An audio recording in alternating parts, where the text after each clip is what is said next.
Është e vështirë për një të ri të kushtohet lektorisë, nëse nuk e ka traditë familjare. Por edhe kur e ka traditë familjare, duhet të gjeni një punë tjetër.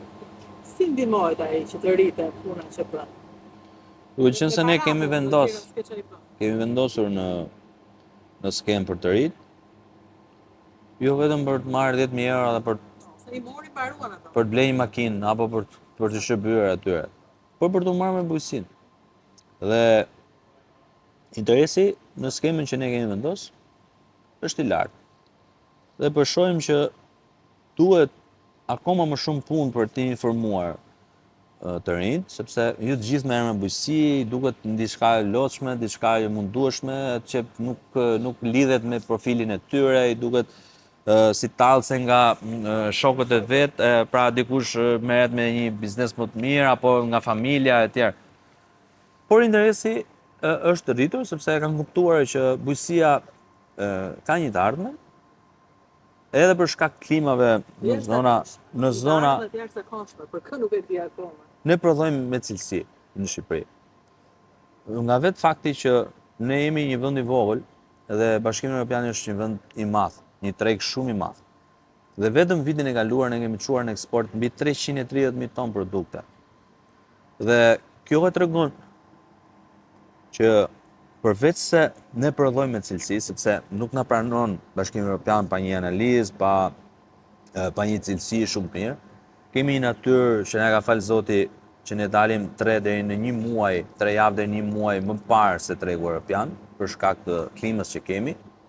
Dhe kjo na ka favorizuar që ne të shkojmë me një produkt shumë të mirë në treg, edhe në Bashkimin Evropian, sepse atje ne jemi një pakicë që shkojmë me produkt. Sepse edhe ata kanë produktet e tyre, prodhojnë edhe në vendet e rajonit, shkojnë për të eksportuar dhe për të shit në treg. Dhe kjo na ka bërë që të shkojmë me një cilësi shumë të mirë. Pata disa pyetje nga gazetarët para pak ditësh ku ne bëjmë intervistat, daljet zyrtare në të çdo muaj me gazetarët. Dhe më thonë që ka rënë pak eksporti.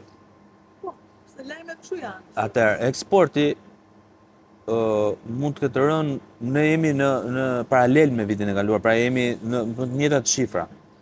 Por na ka rënë importi në produkte, sepse produkti shqiptar është në çdo tavolinë tani në tavolinat shqiptare. Sepse kemi kuptuar që ne prodhojmë me cilësi. Po konsumohet këtu.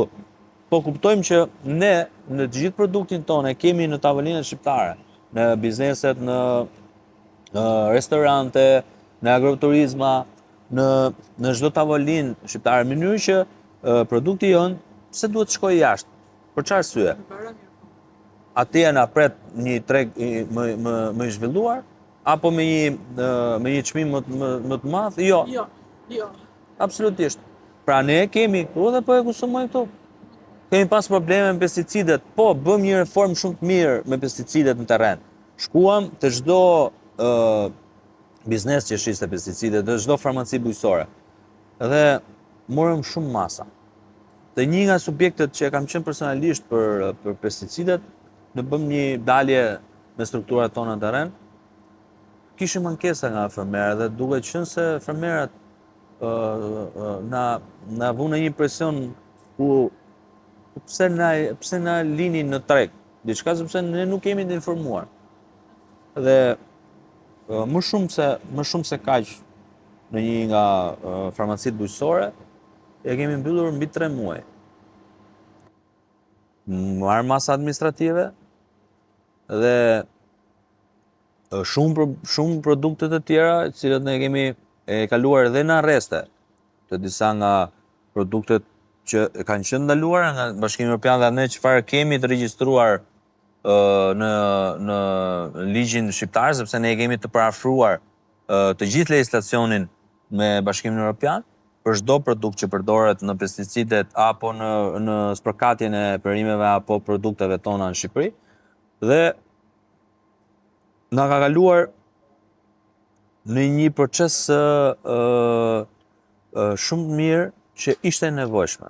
Tani kemi shumë produkte të mira në Shqipëri që fermerët janë ndërgjegjësuar sepse Gjumshmëria që ne i bëjmë në etiketim, kur e çon dërgon tek pika e grumbullimit, kur nis një kamion për eksport, e vendos me niptin e fermerit dhe me arkat e caktuara se kush fermer e ka, dhe në moment që del një problematik rrugës apo në dogan apo në shtetet që dërgojnë, del fermeri që ka problematika.